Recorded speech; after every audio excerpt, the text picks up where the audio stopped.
All right, welcome back to Turbo Garage. So today let's do some Subaru Sambar content.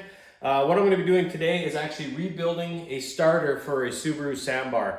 So for those of you who've been following me for a while will remember I salvaged a vehicle that had been underwater and the starter in that one was toast. It didn't work anymore. So I kept it. I took it apart and found out what it was the brushes were shot, and I managed to find a supplier for brushes. I actually got them on eBay. And so today what I'm going to be doing is glass beading all this, cleaning it up, and yeah, see if we can get this starter put back together and back on my shelf for whenever I need it. So this is the starter here, all torn apart. Unfortunately, I don't have a video taking the starter apart, but watching the video putting this back together should give you enough information to do that. This is the old brushes, and you can see this brush right here was to the point where it was no longer making contact with the armature, and it was starting to arc and burn up the armature here. So anyway, what I'll be doing is putting this in my lathe, cleaning those up, and glass beading this. Has got some corrosion on here. I'll glass bead that. Just clean everything up, maybe give this a little paint, the back of the starter so it looks nice. But anyway, yeah, let's start with glass beading. So the important thing with these is there's a bushing right there. So I don't want to focus too much blast on there, as well as the back. I'm going to do this part. There's a bushing in here, so I'll be careful not to really put too much on there. Actually, what I'm going to try to do is see if I've got a rubber, I think I've got a cap that I can put in here that'll protect it. All right, so I got a bunch of parts cleaned up.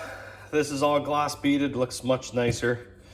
All over the place. Anyway, and so we're going to paint this. The solenoid, I'll paint the outside of that black. I'll mask this off. This one I might just wipe that down and give it a bit of a paint. What the hell. One thing I did notice, however, is the brushes are not the same. It's almost like a left and a right. If you look at the original brush, you can see this wire coming off here, and on this one there's two differences. One, there's 4 brushes on here, which is fine. There's 2 positives and 2 negatives. But the wire is coming out on the other side. So, I don't know. I'm told it'll work, but we'll see. It may not. But anyway, let's get this all cleaned up and we'll start assembling it. All right, so while that paint over there is drying, one thing I've got to do is deal with this armature, of course. So I've got to clean this up. But I got to take this apart. This is kind of not very nice feeling, and it doesn't, I wanted to clean up these grooves in here and re-grease everything. So to get this apart, you've got to remove this collar, and in this inside here is a sort of like a snap ring. It's a bugger to get to, and with this being all kind of corroded like it is, it's going to be a bit of a challenge. But anyway, I've got to get this collar off, and then this whole Bendix gear will come off, and then I can put it in my lathe and clean up this armature. All right, so I've managed to loosen this up. It was all kind of seized up, got some penetrating oil and tapped it back. And now I can get to this little split collar. Let's see if you can, there, you can see it there. So you got to basically get this split collar out of that groove, which looks easy, but it's not. And then you can slide this off, and then the whole Bendix will come off.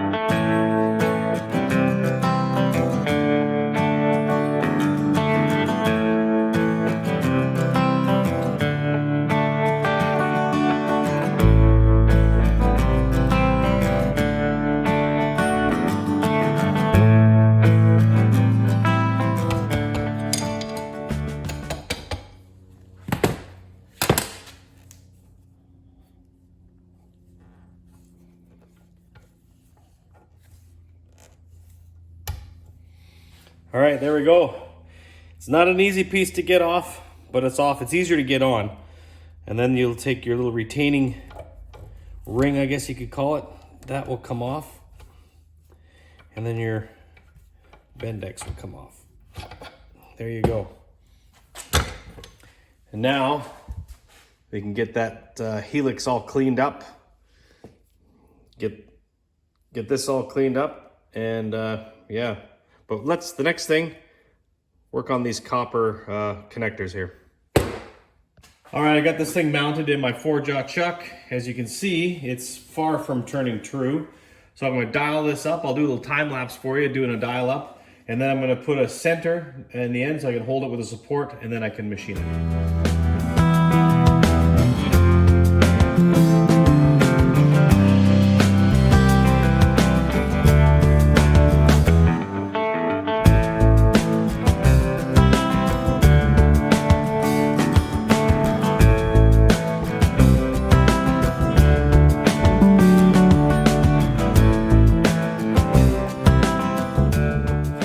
That should, when I run this up here, run totally true. That looks pretty good to me. So like I say, what I'm going to do now is I'll drill the center and then I'll turn this armature.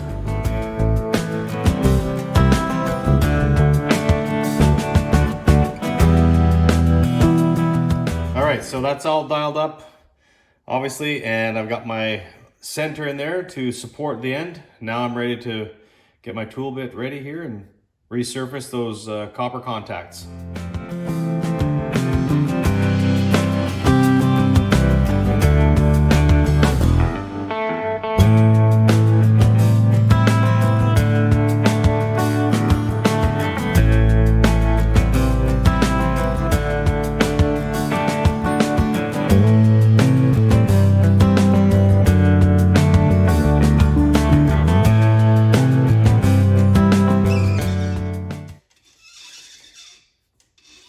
All right, that's looking good. Let's give that a little polish.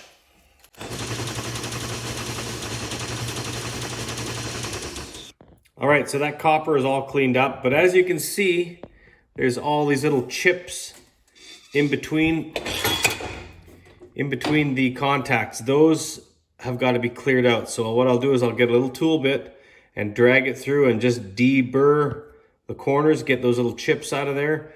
And then I'll do one more polish with some 600 grit, and that'll do it. So those contacts are all nice and clean. There's no copper between them. I've cleaned all the grooves. So this is ready. Just double check here. Yeah, maybe that one right there could have a little bit I gotta check. Maybe that one right there. I'll just clean those two up, and then I'll start cleaning up the Bendix gear. All right, so I got the shaft all cleaned up. I cleaned up the Bendix gear.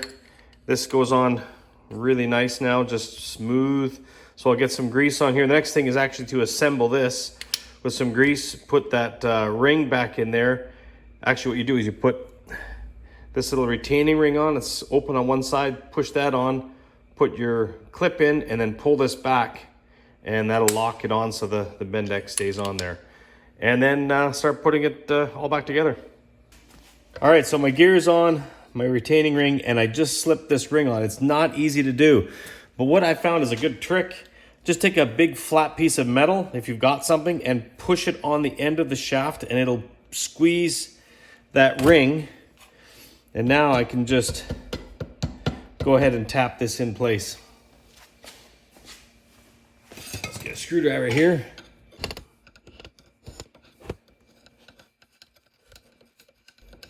There we go. And once that's on there, this will go on next. Now, of course, now that that ring is squeezed a bit, let's see if I can get some pliers. So now that that's on there, it's looser than it used to be. So if you could try to tighten that ring up a little bit, just give it a bit of a squeeze, see if we can get it to come together a bit.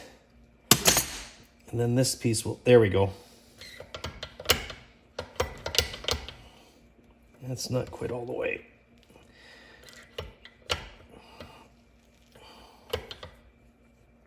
Yeah, it's got to go on a little bit tighter than that. And I'm gonna give it a little love persuasion here, a little tap.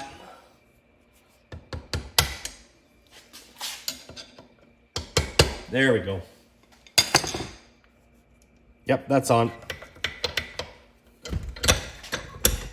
There we go. That's all together, ready to go. Look at that beautiful clean copper. works perfectly.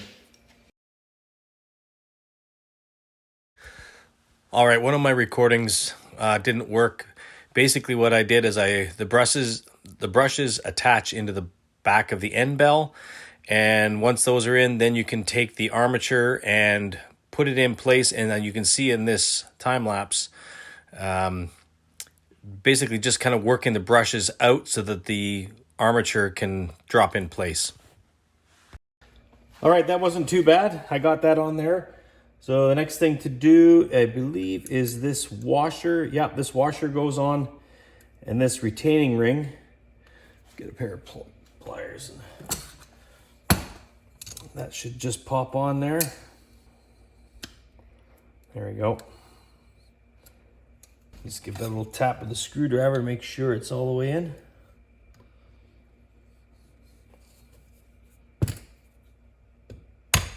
There we go.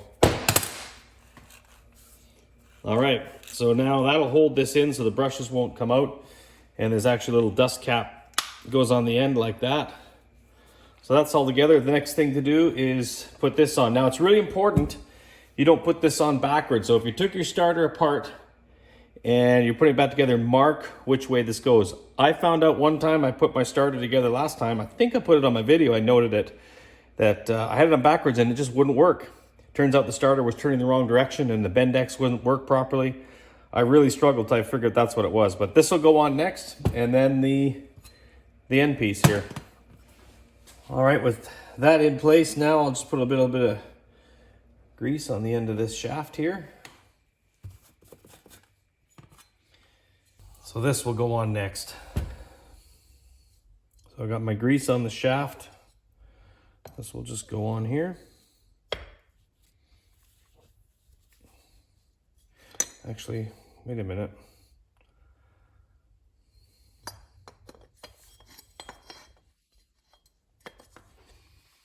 I don't know. No, this lever has to go in. Get a little more grease on here where it engages on the Bendex. Not a lot, just a bit there. This has to slide in when you put this together.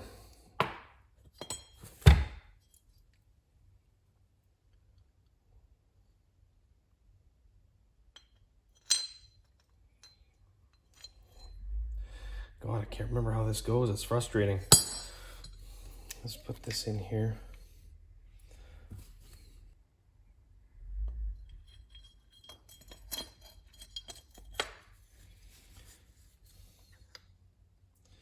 Like that. I do believe.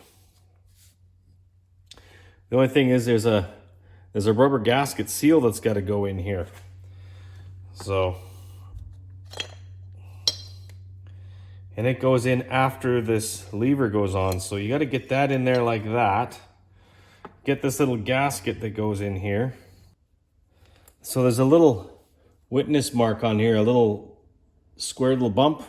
That's going to go inside this little groove right here. So it's going to get that gasket in there. Rubber seal like that. There we go. And then we got the next thing that's important is obviously we got to orientate where these bolts go through to go into the threaded holes. So no, it's not, because this wire's got to connect to the solenoid. I'm 180 degrees out. It's got to go there. Actually right there.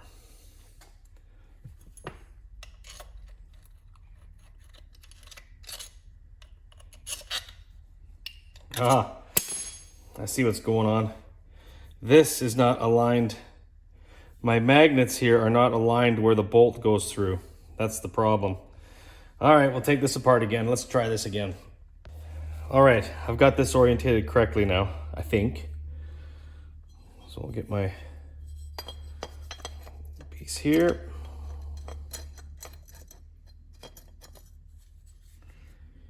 Get my little Bendex piece in. This is probably not the best way to do it. There's probably another way. But you know what? I've never actually rebuilt a starter before. Taken one apart and put it back together before, but this is a bit more. Okay, let's try this again. This little rubber seal goes like this.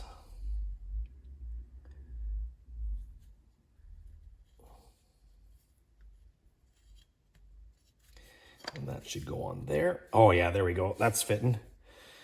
And then my bolts should go through and engage. Yep, they are. That's great. Okay, I'll tighten these up and then we'll work on the solenoid. Solenoid is fairly self-explanatory. You got a spring and you got your little actuator here. And then you've got this piece that goes in with the this little spring piece. There we go. So just so you can see how this piece goes on. Again, I'll put a little bit of grease on these pivot points, but this hooks in here and goes on there like that. And that's how it operates. Okay, I've got the starter all put together. The last thing to do is hook up the solenoid, which from what I remember isn't bad. Actually, all you do, the curved part's gonna be, we can see, there we go. The curved part here is gonna be down because it rests on that fulcrum, and you gotta hook this little square part around the thing there. So it should just slide in just like that. Yep, and then we'll put the bolts in.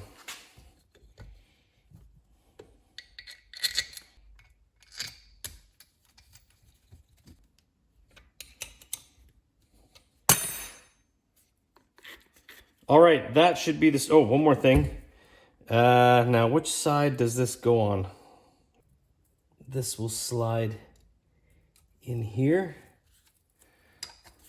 Tighten that up.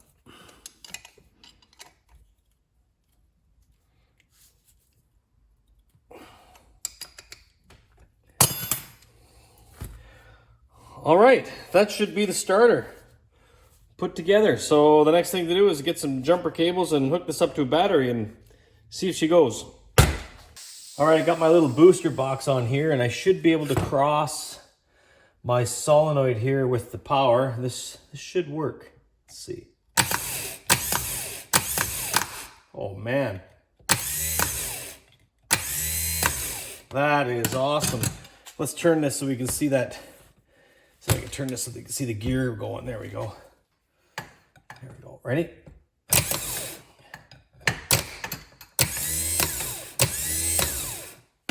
That, my friends, I would call a success. All right, so that's pretty much going to do it for this video. The starter is completely working like 100%. That's awesome. So I'll stick it on my shelf for a spare for when I need one. But if you've got a Sambar that's got a bad starter, you know what? It's not too difficult to overhaul these things. The only tough part, you might not have a lathe to turn the armature, but even just replacing the brushes might be all you need. Speaking of the brushes, I'm going to leave the part number of these, and then you can, if you want these, just go onto eBay and do a search with the part number and it'll pop up. Like I say, there's 4 brushes on these instead of the original 3 on the other one, and the wire that comes off it seems to be a left or right, but it didn't matter. It worked perfectly. So yeah, I hope you enjoyed the video. This is probably quite useful for some people because, you know, to get these starters from Japan, super expensive. This thing I think was $13 for a set of brushes, and that might be all you need to fix your starter. So yeah, anyway, thoughts and comments down below, and if you haven't subscribed already, think about doing so because I got lots of content coming up this summer. Should be a lot of fun. Anyway, thanks a lot for watching and have yourself a great day.